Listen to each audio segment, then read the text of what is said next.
En esta noche nosotros queremos compartir con ustedes acerca de este taller en el cual vamos a describir algunas cosas de cómo el Señor nos ha guiado en todos estos años a poder enfrentar la temática de las adicciones, ¿no?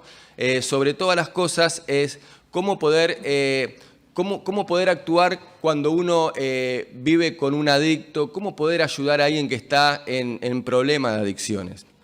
Como todo ha cambiado en todos estos últimos años, yo recuerdo cuando yo me interné en un programa de adicciones, hace prácticamente casi 35 años atrás, hablar de adicciones era una locura, era algo como que nadie estaba tan lejos de muchos lugares. Hoy prácticamente el mundo de las adicciones vive muy cerca nuestro, porque todos tenemos un vecino, tenemos un familiar, tenemos un conocido, y tenemos a alguien que padece esta problemática. Hoy se ha sociabilizado y es interesante que nosotros, los hijos de Dios, tenemos que aprender a ver cómo Dios los mira y cómo pues, se puede dar respuesta.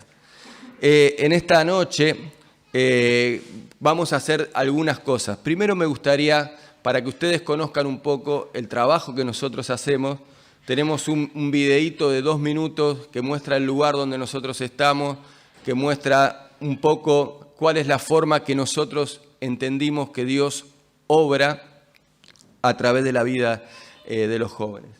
Cuando lo tengamos, lo ponemos.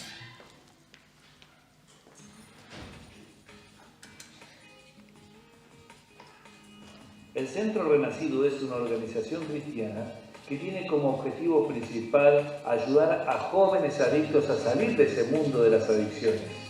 Su fundador y director, Mauro Bravo, junto a su esposa Mariel, allí en el año 2000 sintieron el llamado de Dios para poder comenzar un trabajo en medio de este grupo de personas. La propiedad está ubicada justamente en el Valle de Calamuchita, allí en la provincia de Córdoba, un lugar hermosísimo donde Dios nos permitió tener esta hermosa propiedad también para trabajar en la vida de las personas. El programa es una internación voluntaria, donde cada joven que llega a este lugar entiende perfectamente que tiene que tomar una decisión en su vida para poder salir adelante. No trabajamos con terapias psicológicas ni psiquiátricas y ninguno de los muchachos es medicado en este lugar. A través de diferentes actividades dentro de la propiedad, damos la oportunidad para que cada uno de los muchachos pueda realmente encontrarse con Cristo y empezar a vivir de una manera diferente. Todas las actividades están programadas para que el joven no solamente escuche la palabra de Dios, sino que también pueda aplicar esos conceptos a su propia vida. El programa consiste en ayudar al joven a poder salir de ese mundo a través de la palabra de Dios. Creemos realmente que la palabra de Dios puede transformar el corazón de una persona y de esa manera también pueda cambiar toda su vida. A través de estos 21 años de ministerio hemos visto cómo cientos de jóvenes se encontraron con Cristo y hoy pueden vivir de una manera diferente. Dios realmente puede transformar la vida de las personas y esto es lo que se vive cada día aquí en el Centro Renacido.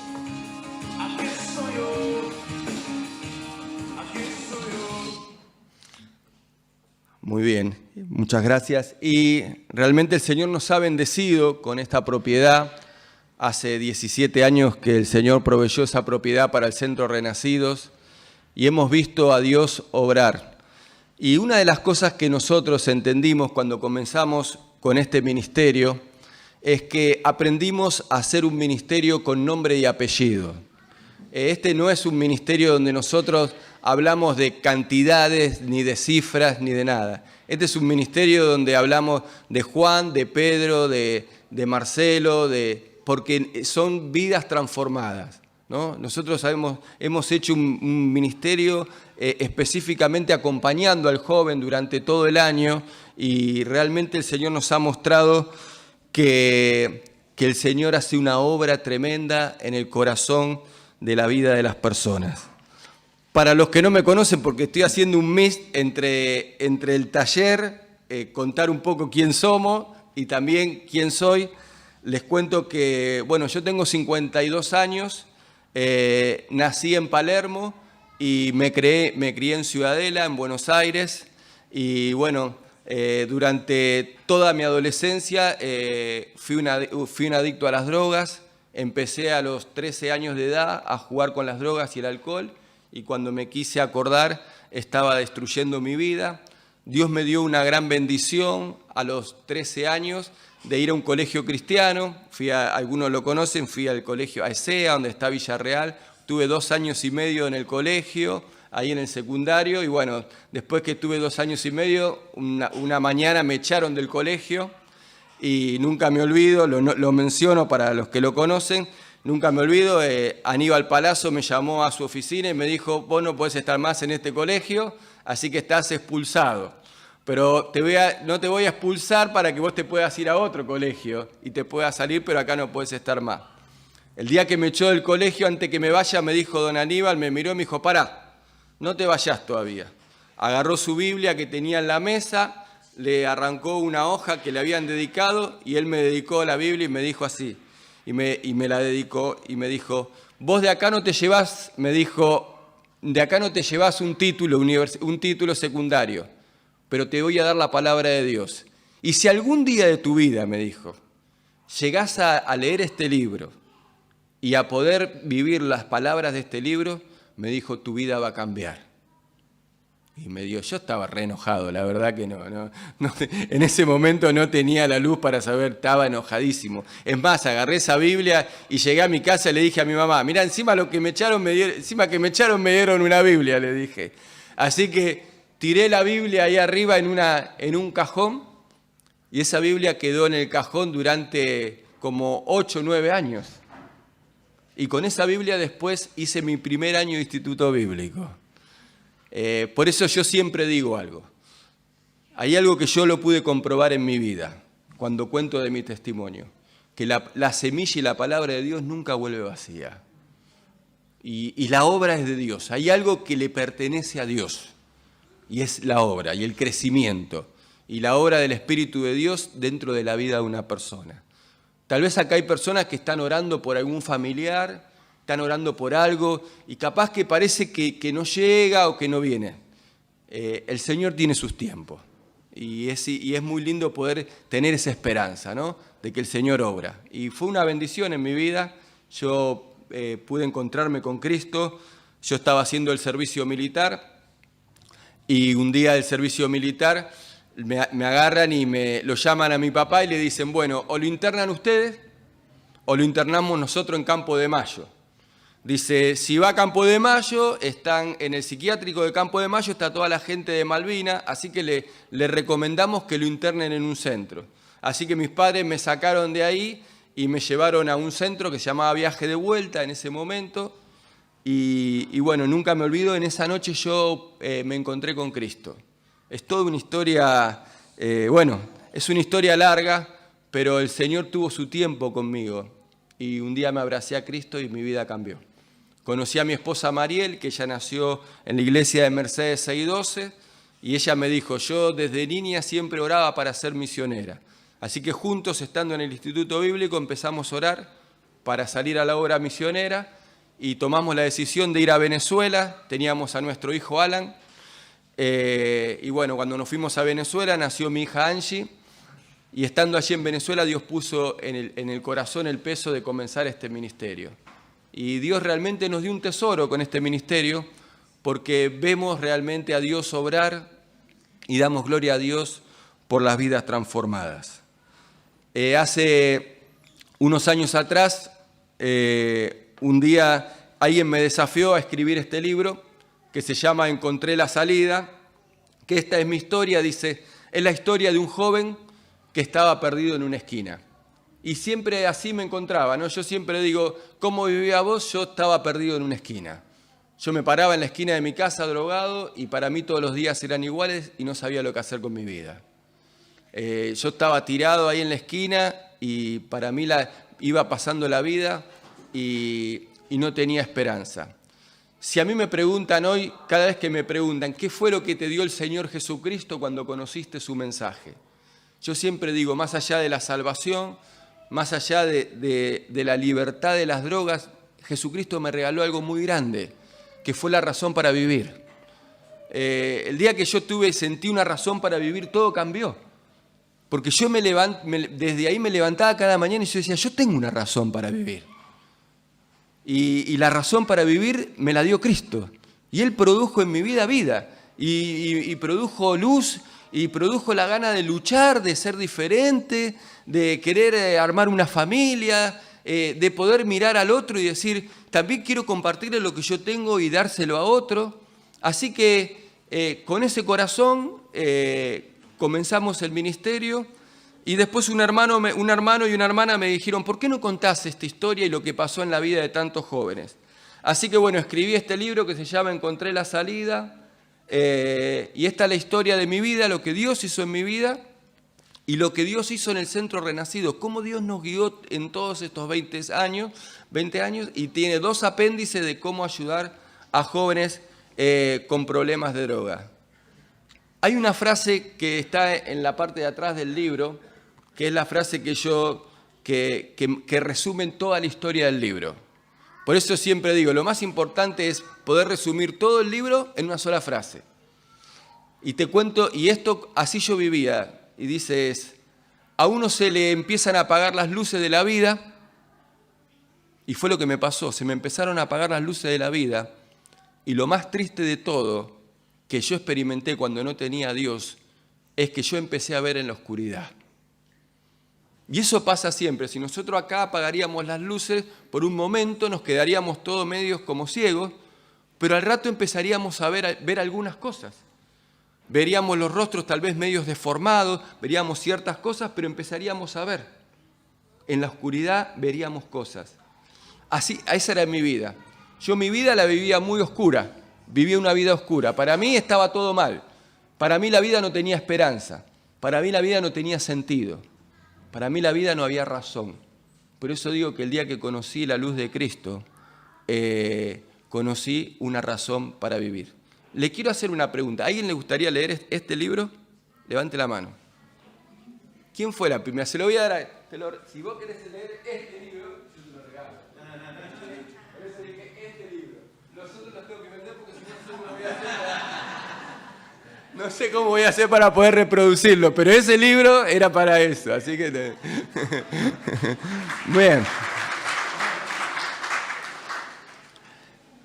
Bien, vamos a...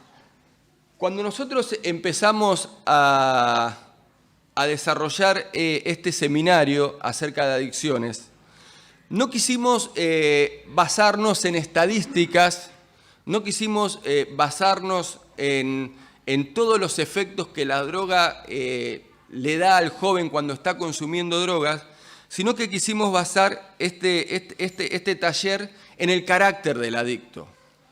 ¿Cómo es una persona adicta? ¿Cómo una persona llega? ¿Cómo una persona se transforma en un adicto? ¿Qué es lo que hace? ¿Qué es lo que vive? ¿Qué es lo que pasa dentro de su vida, ¿no?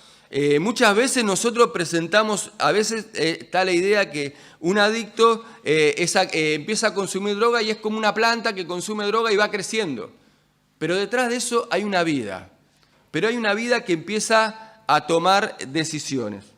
Entonces cuando empezamos a hacer armar este taller, le pusimos un título, ¿no? Le pusimos la idea que para comprender el mundo de las drogas tenés que conocer algunas palabras.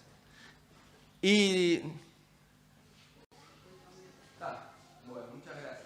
Entonces, quisimos definir este seminario con algunas palabras y con algunas imágenes. Como sabemos que hoy una imagen habla más de 1000 palabras, yo quiero hacerle una pregunta a varios. Más que todo a los jóvenes, pero ahora no solamente los jóvenes, que sino uno también ve a los grandes igual. ¿Cuántas imágenes usted ve por día, más o menos? Cuando mira su teléfono en todo el día, ¿cuántas imágenes creen que vemos por día? Aquellos que miran Instagram, Facebook o otras cosas, ¿cuántas imágenes pasan por nuestra mente por día? No sé, ¿cuántas imágenes mirará uno por día, más o menos? ¿Saben qué pasa? Antes uno se ponía y leía un libro y leía páginas de un libro. Hoy todo pasa muy rápido, ¿no? Entonces hoy tratamos de que lo armamos con imágenes para poder realmente, para que esas imágenes vayan hablando. Así que cuando hablamos para comprender el mundo, hay que conocer algunas palabras. Y hay una palabra que es la palabra que encierra el mundo de las adicciones. Y hay una palabra que el adicto se transforma potencialmente en esto, miren. Mentira. ¿No? Cuando llega un adicto a mi vida, una de las cosas que yo me encuentro con una persona que potencialmente vive en un mundo de mentiras. Y realmente a veces nosotros nos hemos acostumbrado tanto a la palabra mentira que a veces nosotros perdemos a veces la peligrosidad, lo peligroso que es cuando una persona empieza a caminar el mundo de la mentira. Comenzando que cuando la Escritura empieza a hablar y describe la Biblia ¿a quién describe como el padre de mentiras? Describe a Satanás. Es interesante que cuando la palabra de Dios, uno de los nombres que le da a Satanás es el padre de mentiras. Y es interesante que el daño que hace la mentira en la vida de cosas. Cuando nosotros llega un adicto a nuestro programa, nos encontramos con una persona que verdaderamente vive una vida así, ¿no? Con una cara así, ¿no? La persona se ha puesto una máscara en su cara, pero nunca dice lo que verdaderamente hay detrás de esa máscara. Y de esa máscara hay una persona que vive una vida de mentira. Y todo lo que va alrededor de la vida de un adicto, si vos le preguntás a un padre de un adicto, a un hermano de un adicto, le preguntás, ¿ustedes le creen lo que dice? ¿Sabes lo que te van a decir? Y ya estamos cansados. Ya estamos cansados de creerle. Ya nos engañó un montón de veces. Ya la verdad que no le cree nadie, ¿no? Todo lo que dice no le cree nadie. Y es increíble, cuando nosotros tenemos a las personas en nuestro programa, una de las cosas que empezamos a trabajar en su vida, por eso les digo, cuando llegan a nuestro programa, nosotros empezamos a atacar la mentira. Y obviamente que enfocamos el mundo de mentira con algo que es muy importante. Porque si hay algo hay algo cuando Jesucristo habló de sí mismo, Él dijo algunas cosas muy claves y conocidas. ¿Qué dijo? Yo soy el camino, pero después ¿qué dijo? Yo soy la verdad. Cuando Jesucristo se manifestó, se dijo, yo soy la verdad. Por eso yo siempre digo que no hay cosa más fundamental en la vida de un adicto que es la verdad de la palabra de Dios. Porque lo que hace la palabra de Dios en el corazón de una persona que vive una vida de mentiras es llevarla por un camino totalmente diferente. ¿Cuál es la gravedad? Hoy lo hablaba con el hermano Carbonell y le decía, ¿cuál es el daño que la mentira hace en la vida de una persona? El daño más grande que hace en la vida de una persona, la mentira, es que hace que sus palabras pierdan valor. Cuando tus palabras pierden valor, hay un impacto, hay una implosión adentro tuyo que te genera que vos mismo dejás de creer ¿en quién? En vos mismo. Entonces todo lo que te suena por tu cabeza y por tu corazón, vos decís, total no lo voy a cumplir. Total no lo voy a poder lograr. Y es increíble lo que hace la vida de la mentira. Y cuando nosotros vemos a un adicto y queremos entrar en este mundo, no solamente vemos la mentira, sino hay algo también que empieza, y esta es la vida de un adicto. Es increíble que la segunda palabra que ves en el mundo de un adicto es la manipulación. Donde hay un adicto, hay una vida que está manipulando a todo su entorno.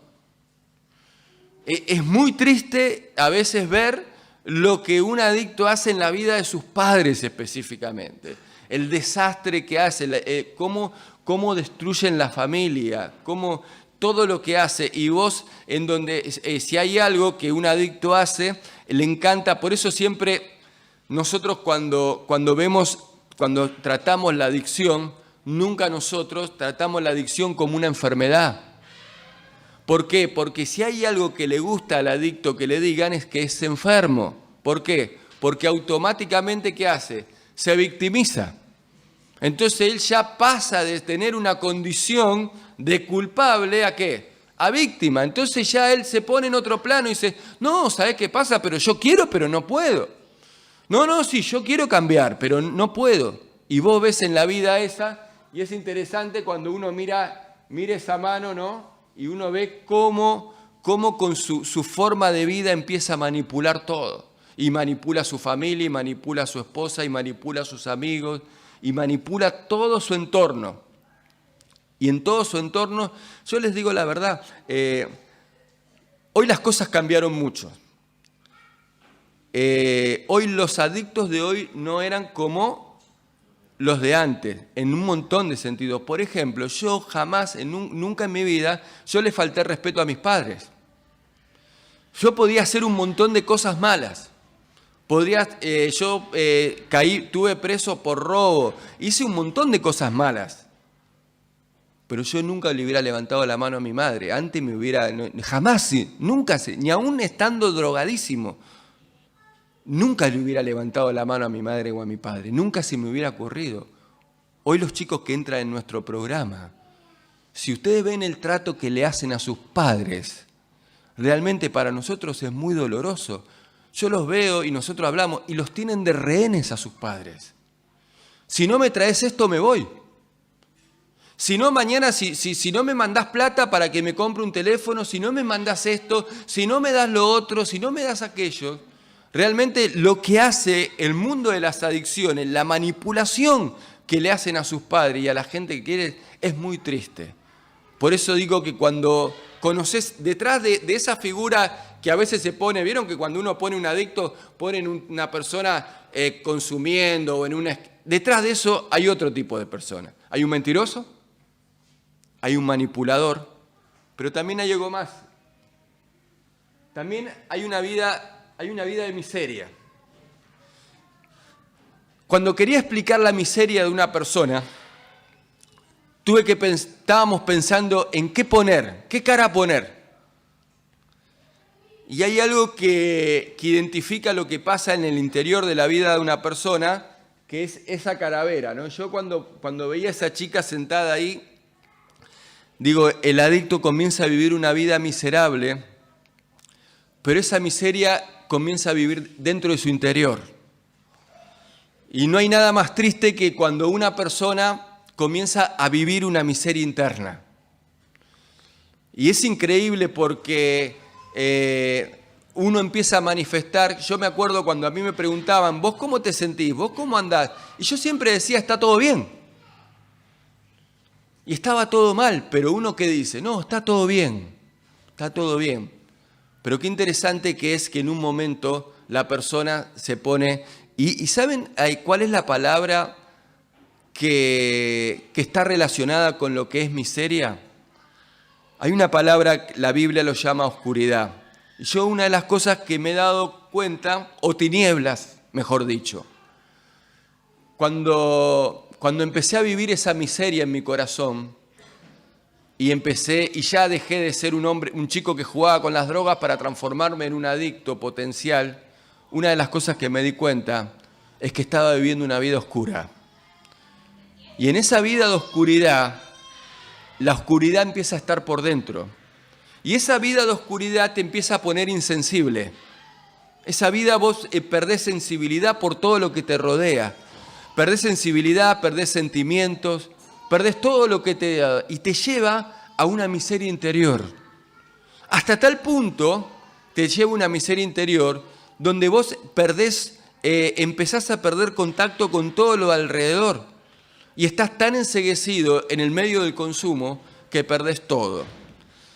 Y en esta noche, antes de seguir con esto, yo le voy a pedir a José que él pueda contar con nosotros y pueda contar un poco de la historia de su vida y cómo él vivió en la oscuridad y qué pasó un día en su vida para que Dios pueda cambiar su vida, porque puedas contar con nosotros lo que Dios hizo. Muy bien.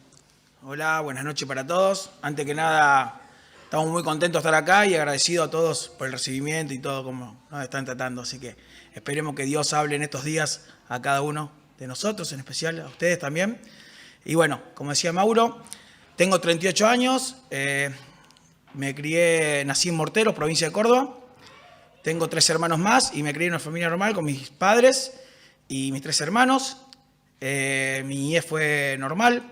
Estudié, tenía muchos amigos, jugaba a la pelota, pero un día a los 16 años, cuando estaba viviendo en Rosario jugando al fútbol, fui de visita a mi pueblo y conocí a quien me iba a esclavizar y se iba a adueñar de mi vida durante 20 años, que fue la cocaína.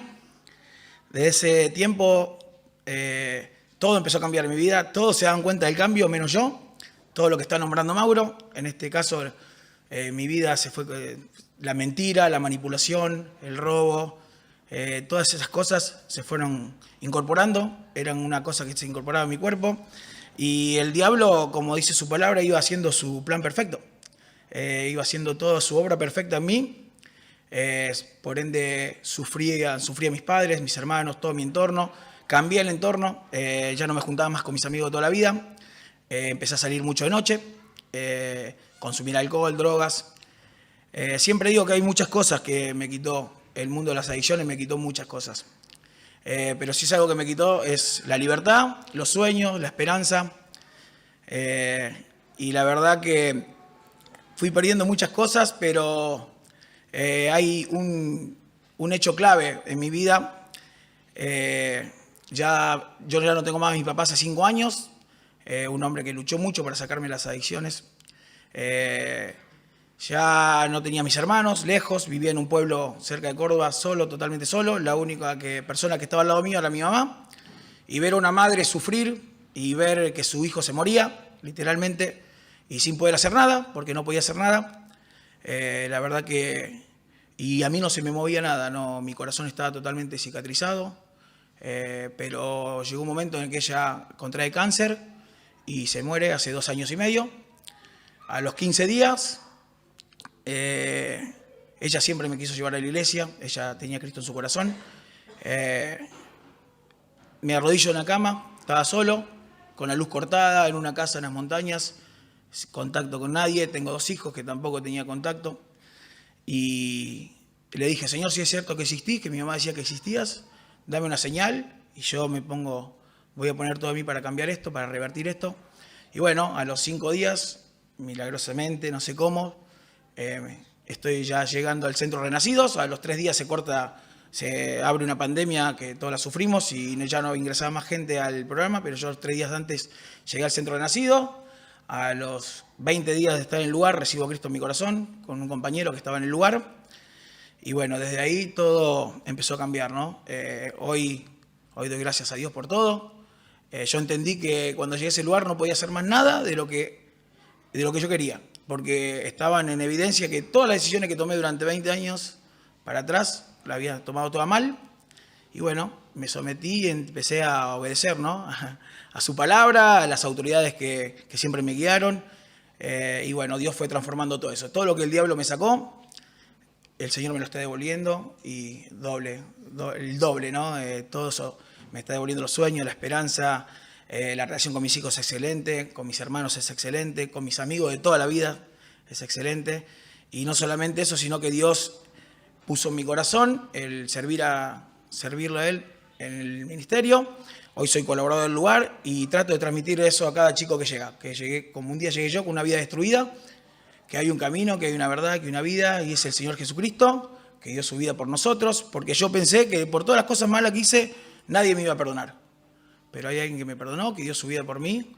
Y bueno, hoy trato de llevar ese mensaje por todos lados y marcar ese camino, ¿no? Es difícil, pero no es imposible. Y sobre todo del lado de la victoria, ¿no? Que es del lado de Dios, siempre trato de llevar ese mensaje. Muchas gracias a todos por el respeto y que tengan buenas noches.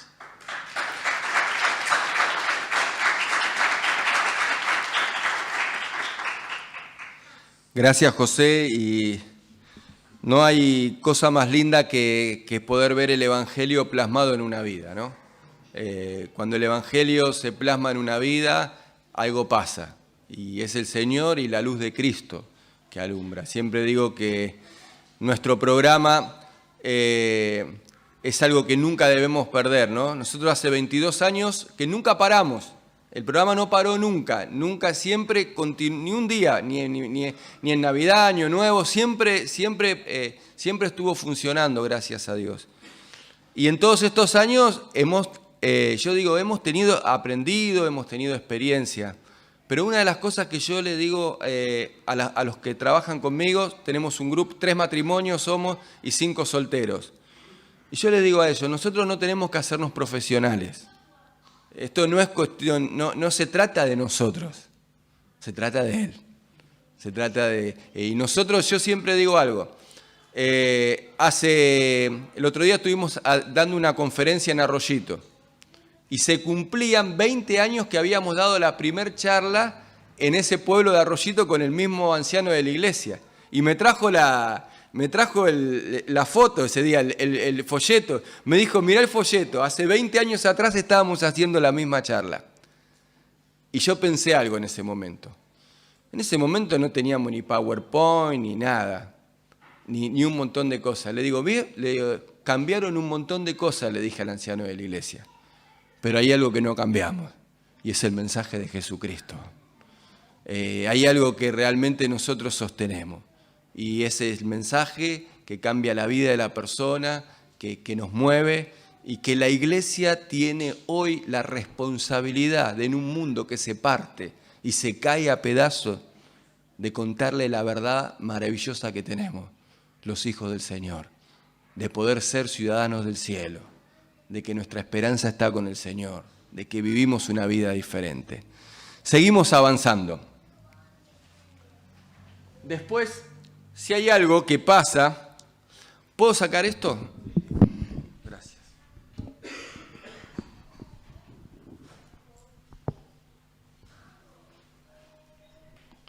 Ahí está, me siento más cómodo. Si hay algo que pasa en la vida de un adicto, que una de las cosas que sucede muchas veces es que uno empieza a cruzar barreras.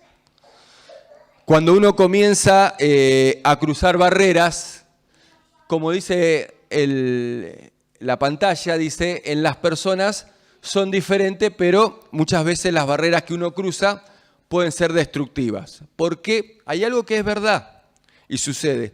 Cuando uno cruza una barrera de un consumo o de lo que sea, es increíble que una vez que uno cruzó la barrera, después no se puede volver atrás. Hay algo que para uno nunca lo hizo, pero el día que cruzaste la barrera se transforma en un problema para nuestra vida. En todos estos años, cuando hablamos de adicciones, hemos visto muchas cosas. Y ustedes saben que el año pasado estaba haciendo una diplomatura de adicciones y uno de los temas que tratamos, que nosotros hemos tratado algunos casos, si bien tratamos el tema del alcohol muchísimo ahora, no solamente drogas, sino de ludopatía. Hemos tenido varios ludópatas y de gente que ha caído en el juego. Y es impresionante la adicción al juego, lo que es. Ahora, ¿saben quiénes son la mayoría de las personas que caen en la ludopatía? En las estadísticas, ¿saben quién son? Es increíble, pero son las personas mayores. Y especialmente las mujeres. Está comprobado. No quiero decir ningún chiste porque no quiero después ser mezclado. Y más ahora, vieron que yo vengo con un buzo verde para no crearme enemigo con las mujeres, ¿no? Pero no quiero generarme problemas. Pero les digo la verdad, cuando el otro día decía, cuando tomábamos la clase decía que mayormente las mujeres caen en la ludopatía y son las que se hacen más adictas al tragamoneda y a todo eso. La verdad que yo tuve que ser como Tomás, quise ver para comprobar, porque no me quedé con esa charla. Y lo que nunca había hecho en toda mi vida, lo hice. Entré en un casino, abrí la puerta de un tragamoneda y quise comprobar a ver si lo que me había dicho era verdad. Y les digo la verdad, estaba lleno de mujeres mayores jugando. Estuve tentado a filmar, pero digo, a ver si todavía filmando me meto en un problema. Pero les digo la verdad, no saben las ganas que tenía de filmar a todas esas mujeres dándole con la maquinita. Saben que esta persona que nos daba la clase decía que una de las grandes razones por que muchas personas mayores caen en la ludopatía, ¿sabes por qué? Porque ya no tienen razón para vivir.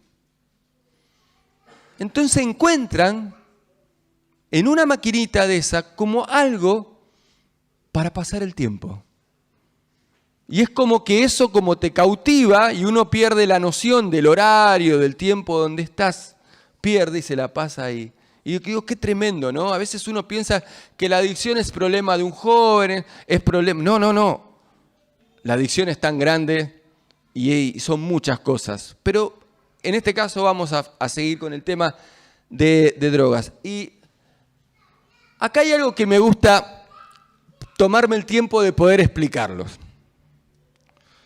Ahora, ¿cómo las personas cruzan las barreras? Es interesante ver cómo las personas cruzan las barreras. Y uno piensa, ¿cómo podés? Porque todos moralmente hemos sido instruidos, ¿no? En lo bueno y en lo malo. Moralmente nos han educado y nos han enseñado un montón de cosas. Por ejemplo, cuando uno saca un carnet de conducir, ¿no? Cuando uno saca un carnet de conducir, uno toma un curso. Por lo menos yo cuando saqué el carnet de conducir de taxista, cuando vine de Venezuela, tuve que ir 2 días al autódromo y ahí tomé un curso con respecto a todo lo que funcionaba en una calle. Pero mire cómo sucede la parte moral. Y lo quise reflejar en esta imagen, con un semáforo. Y es increíble que el semáforo te va a mostrar cómo funciona el corazón del hombre. Y cómo el corazón del hombre funciona y cómo cambia. Si uno a las 10 de la mañana llega al semáforo y para, y a las 10 de la mañana está el policía en la esquina, gente caminando, cruzando, autos cruzando, y un montón de gente ahí en ese semáforo parado. ¿Qué hace la mayoría de la gente? Llegan con el auto y para. Y para tranquilo y espera su semáforo sin ningún problema. Ahora, esa misma persona que tiene su moral y todo, ¿qué pasa cuando llega al mismo semáforo a las 4 de la mañana y no hay nadie? ¿Qué pasa? ¿Qué pasa? No te digo en todos, pero en varios. Y me incluyo en ese grupo. No es que yo me salgo afuera del grupo. No. Yo soy parte de ese grupo. ¿Qué hacemos? ¿Sabes lo que hacen la mayoría? O algunos. Llegan a la esquina, pero como somos muy cuidadosos, ¿qué hacemos? Miramos que no venga nadie, ¿o no? Miramos que no venga nadie. Y cuando nos cercioramos que no viene nadie, ¿qué hacemos? Cruzamos. Y ahí moralmente, ¿qué estamos haciendo? Estamos cometiendo una infracción. ¿Pero por qué la cometemos a esa hora? ¿Y por qué no la cometemos a las 10 de la mañana? ¿Saben por qué la cometemos? Porque nadie nos ve. Y es increíble que las personas comienzan a caer en muchos tipos de adicciones. ¿Y saben cómo lo comienzan a hacer? ¿Cómo? A escondidas. Ahora, ¿por qué lo hacen? ¿Por qué toman la decisión de hacerlo? Porque nadie los ve. Y es increíble que moralmente uno piensa que el hecho de que porque nadie te ve, vos lo podés hacer igual. Yo muchas veces con el tema, vieron que en todas nuestras casas, hace ya varios años que nos ha invadido ¿qué? El tema de la computadora y las redes. Entonces yo a veces les digo a varios de los muchachos que están en el programa, les digo, dame tu teléfono. No. Bueno, pongamos el teléfono acá. ¿O no? ¿Vamos a poner el teléfono? ¿No? Déjame que yo te mire el teléfono. Déjame que te revise un rato el teléfono. No. Es personal. Pero detrás de ese no, ¿o no? Hay cosas que uno hace ¿Y por qué las hace? Porque nadie te ve. Y es increíble que cómo la persona se va enredando y va pensando que porque nadie te ve, podés tener ese accionar de hacer. Y es tremendo cómo uno cruza la barrera.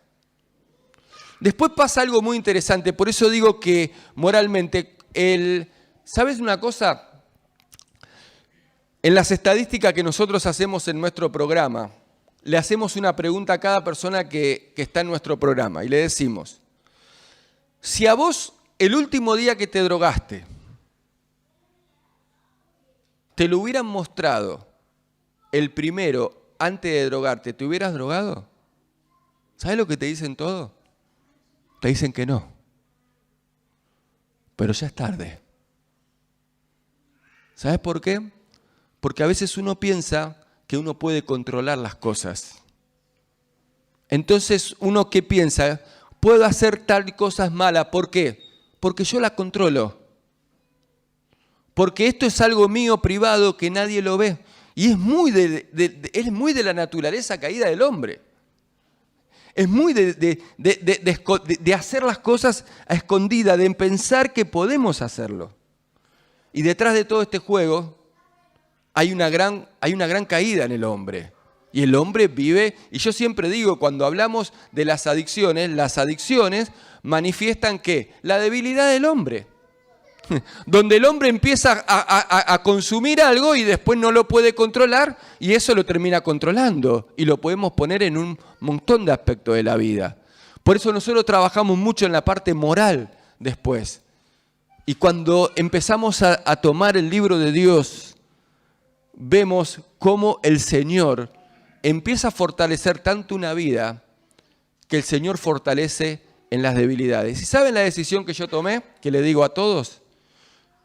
Ustedes saben que yo nunca salgo solo y hace 30 años que voy a todos lados y jamás voy solo a ningún lado.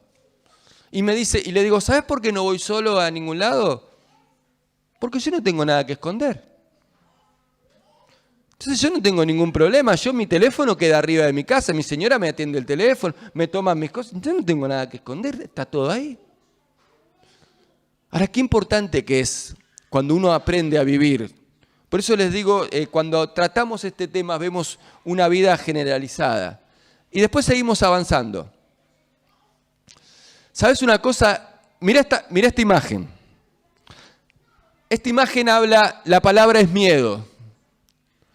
Vos ves esa persona que salta. ¿Vos sabés lo que pasa en la vida de una persona que comienza a consumir cuando rompe la barrera moral? El segundo paso, ¿sabés qué es? Es perder el miedo. Y vos sabés que hay ciertos miedos que a nosotros nos fueron inculcados que se transformaron en nuestras protecciones, ¿o no? ¿Cuántos de los que hemos estado acá, que veo que hay personas mayores de mi edad, no nos han enseñado el miedo a la electricidad o no? ¿Quién no tuvo un padre o un abuelo o no? Que le dijo, cuidado con la corriente o no. No abra la heladera o no, descalzo, no. ¿Cuántas veces nos han dicho, no? La gente mayor o no, ¿por qué? Porque, ¿qué nos estaban generando, no? Ese miedo, no, porque, cuidado, ¿sabes una cosa que pasa en la adicción?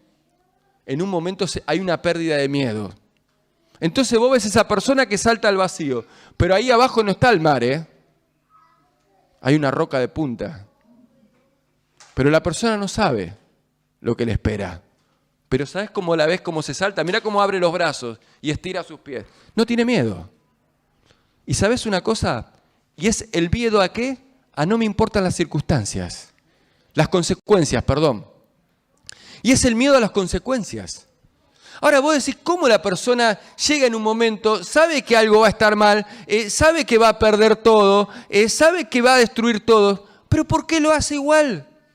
¿Cómo no está el miedo que lo detenga o no? ¿Vieron? ¿Cómo no está el miedo que te dice, no, pará? ¿Cómo te vas a jugar toda la plata? No, pará, ¿cómo vas a sacar un préstamo así? ¿No sabés? ¿No tenés miedo de no poder pagarlo? ¿O no? ¿Vieron en la decisión? No, pero ¿cómo te vas a meter en eso? ¿Vieron que uno a veces dice, ¿qué es lo que pasa? Y la persona toma la decisión. Y no le tiene miedo a las consecuencias, a lo que le va a venir. ¿Sabes por qué? Porque perdió el miedo. Pero ¿sabes qué pasó antes? un día rompió la regla de la moralidad. Y empezó a ser ¿cómo? A ser inmoral. Porque vos moralmente dejaste de ser moral aunque a nadie te haya visto. Y pasa muchas veces eso. Y cuando nosotros vemos la vida de un adicto, y nosotros, por eso digo, cuando llega alguien a nuestro programa y nosotros trabajamos con adicción, nosotros trabajamos en estas situaciones. Ya la persona no consume más, yo no tengo un consumidor de drogas. Yo tengo una persona con un montón de problemas.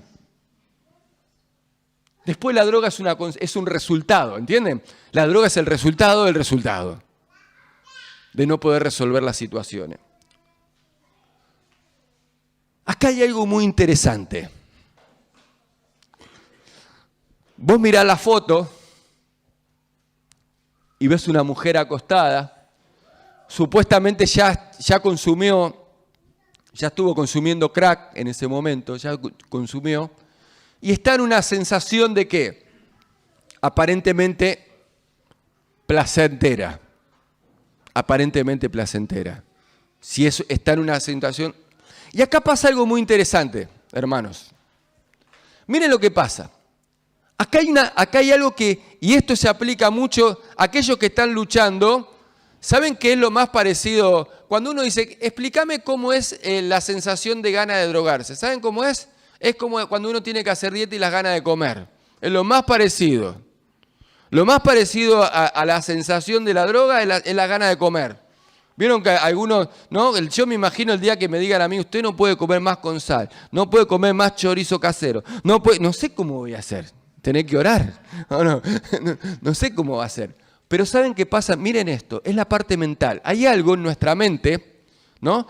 Quiere decir que ¿quién tiene que tener muchas veces el control de nuestra vida? ¿Que nuestra mente o no? ¿No? En una mente, ¿uno qué hace la mente? La mente piensa o no. Supuestamente la mente piensa lo que tengo que decidir, piensa lo que tengo que hacer, piensa lo que está bien y lo que está mal. ¿O no? La mente sabe que uno tiene que bajar de peso, la mente sabe que uno esto no lo tiene que hacer, ¿o no? La mente sabe todo, ¿o no?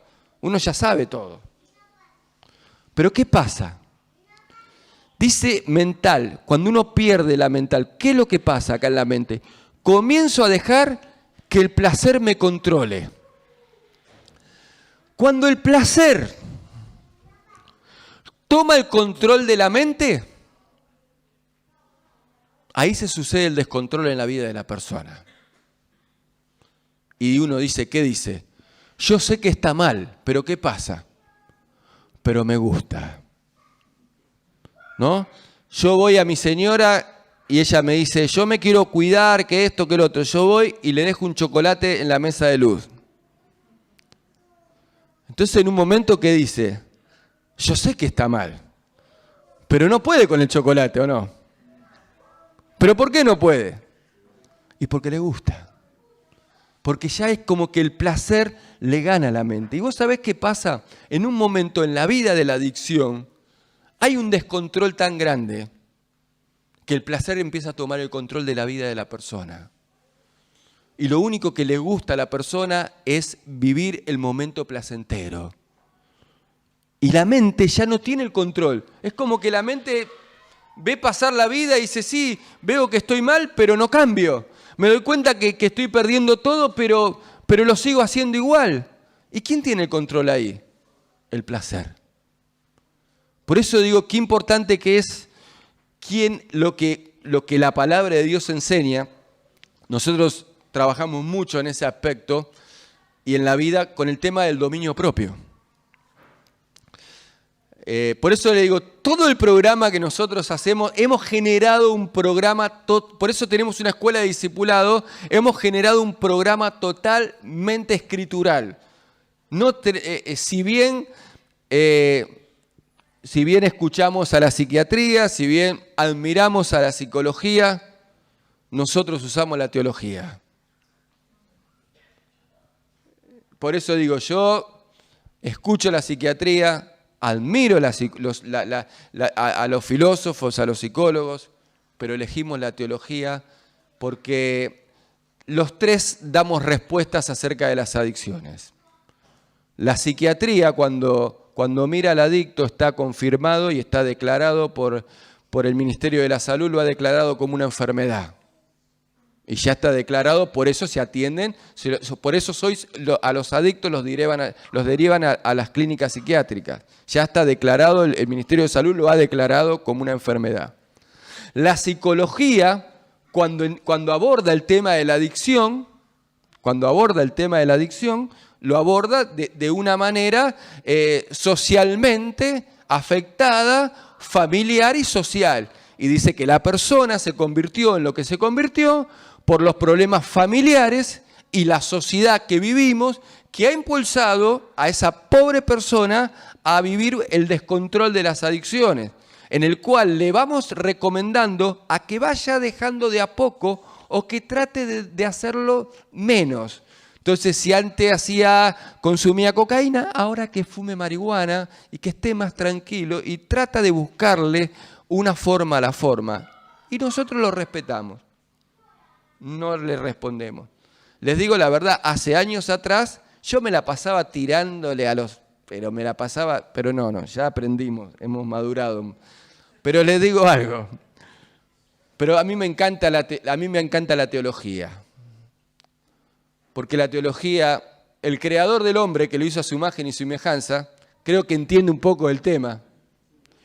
Cuando mira su propia creación, creo que algo entiende. Y si uno se pondría a hablar con el Señor Jesús acerca del problema y te diría, bueno, todo empezó en el Edén, ¿o no? Como diciendo, nos llevaría y nos haría entender, y todo empezó, y bueno, y rompimos la relación en el Edén, y por eso tuve que mandar al Señor, para volver a restaurar y volver a... Por eso yo siempre digo, si hay algo que en nuestra vida nunca se santifica, es nuestra naturaleza pecaminosa.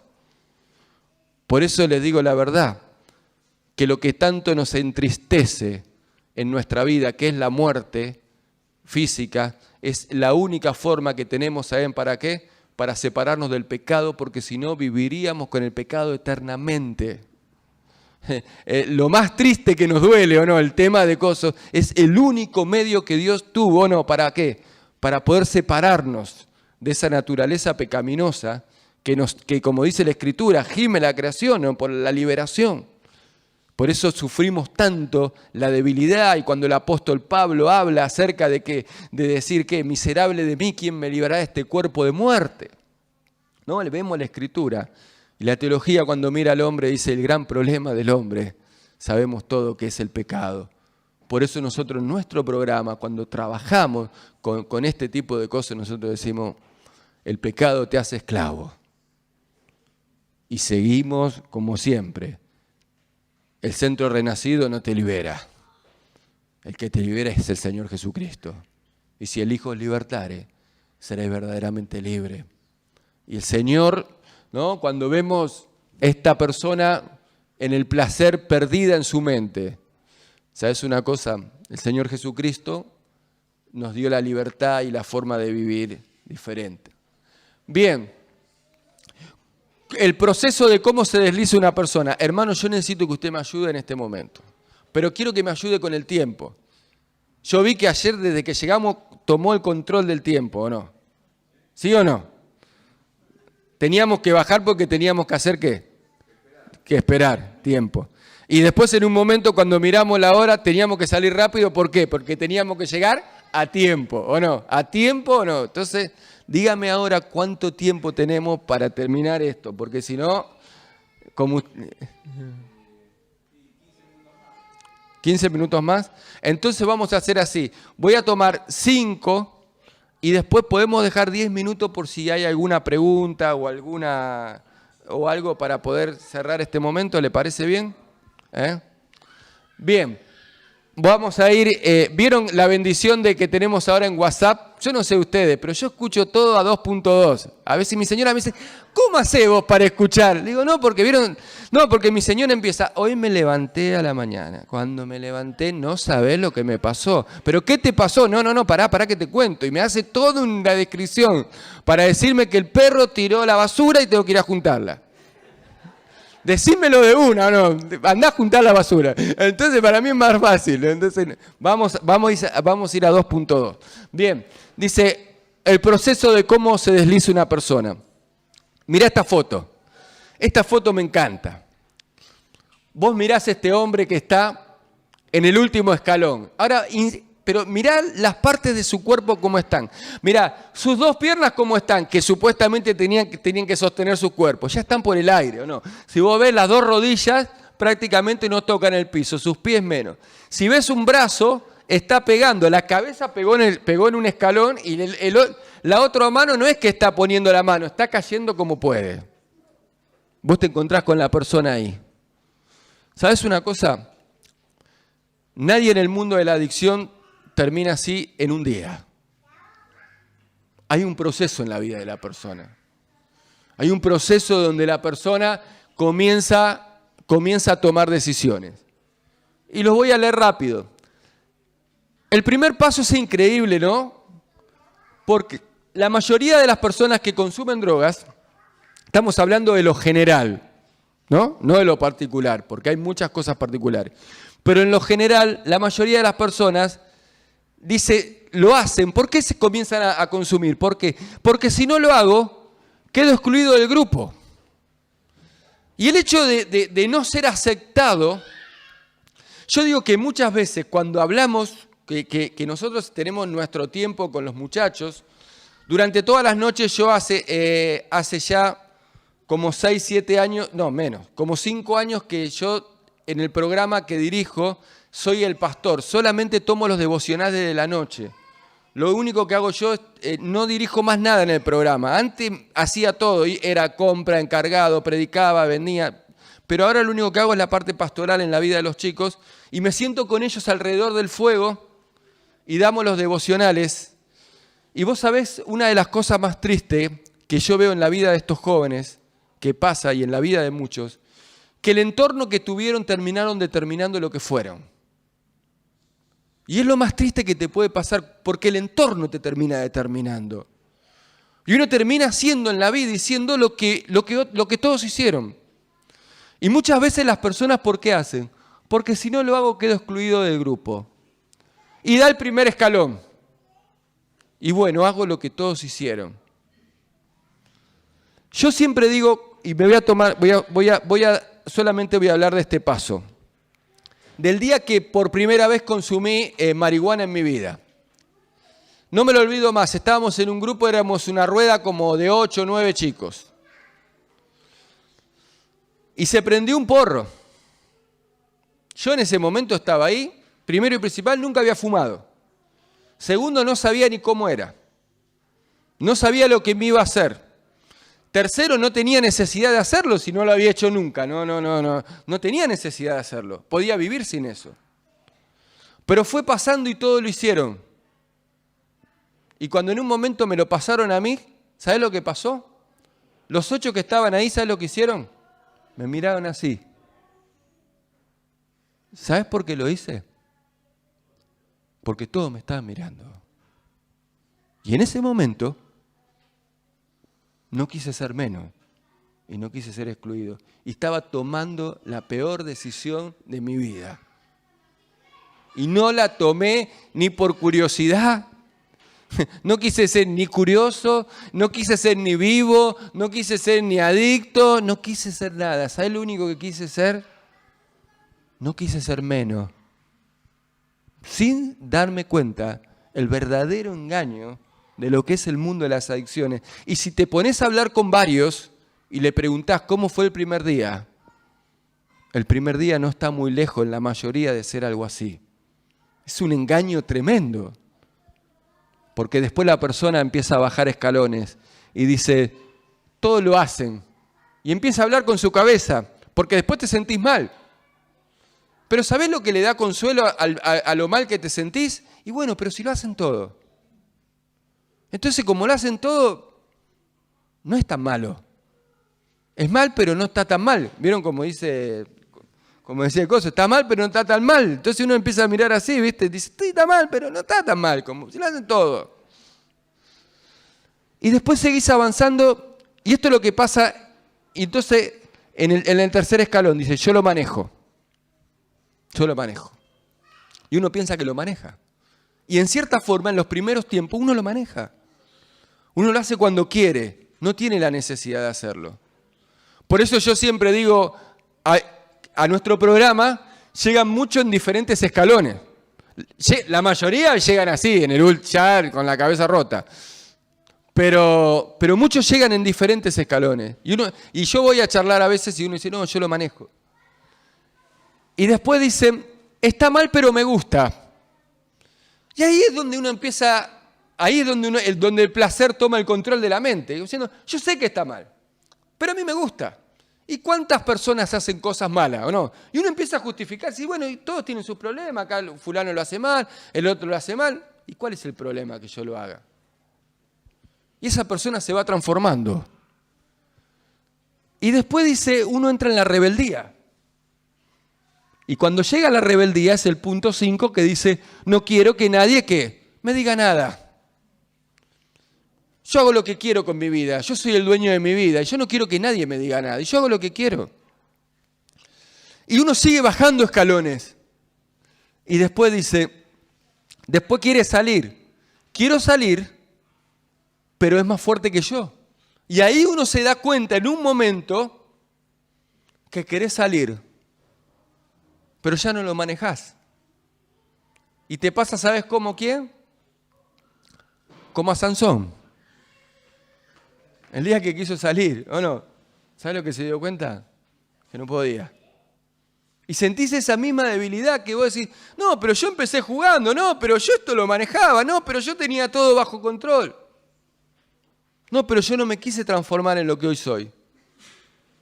¿Saben qué es lo más triste de todo esto cuando la persona llega al último punto y está jugado? Te quiero contar algo que yo experimento en mi oficina y es algo muy triste. Es ver una madre y un padre con un hijo que se desconocen. Que yo en un momento de la charla, me gusta que los padres presencien la charla. A mí esa charla, por eso le digo, no quiero nada escondida, no hablemos, saquemos el engaño. Que verdaderamente vamos a tratar las cosas con verdad. Saquemos el engaño. No es que le vamos a decir, no hice esto, no le conté. No, contale la verdad. ¿Sabes una cosa? Los padres se largan a llorar. Y dicen, yo no crié a mi hijo para esto. Yo nunca soñé que mi hijo iba a transformarse así. Yo nunca pensé en esto. No sé qué pasó. Y es increíble y se desconocen. Porque el padre nunca y la madre nunca soñaron con lo que está pasando. Y es muy triste todo lo que se vive. Tenemos en nuestro programa aproximadamente, ¿cuántos padres hay, chicos, que tienen hijos? Por lo menos 20 muchachos que tenemos en el programa que todos son padres. Les tengo terminante prohibido que le digan a sus hijos que están en un lugar porque vinieron a trabajar a Córdoba. Le digo, no. Le digo, ¿sabés lo que tenés que decirle? Que tu papá en la vida se equivocó y que ahora está en un lugar para poder cambiar, para ser un mejor papá. Porque si no le estás haciendo un daño, porque los demás chicos, porque algunos dicen, no, se fue a servir al Señor. Le digo, no le digas se fue a servir, vos no viniste a servir al Señor. Vos viniste a internarte. No, porque nosotros no le queremos decir, no le digas, porque si no parece como que Dios es malo, porque los otros papás no están en la casa y trabajan y vuelven a la casa. Ahora, este papá, Dios es malo, mirá, mi papá lo manda a trabajar lejos. No digas así. Le digo, decirle la verdad. La verdad. Qué importante que es eso. Poder clarificar las cosas, no esconder las cosas. A veces queremos tapar todo, no queremos. ¿Saben cuál es el gran problema que tenemos nosotros los hijos de Dios? Y no me quiero ir del tema, pero sí quiero dar esta apelación porque el lugar nos permite. No es necesario que nos mostremos tan fuerte no es necesario que nos mostremos tan impecables. Si toda la vida vamos a entrar al cielo siendo pecadores perdonados. Por eso las marcas de Jesucristo, según la Escritura, dice que van a estar por la eternidad. No es necesario que contemos otra historia. Qué lindo que es poder, cuando uno está mal, ir y pedir ayuda.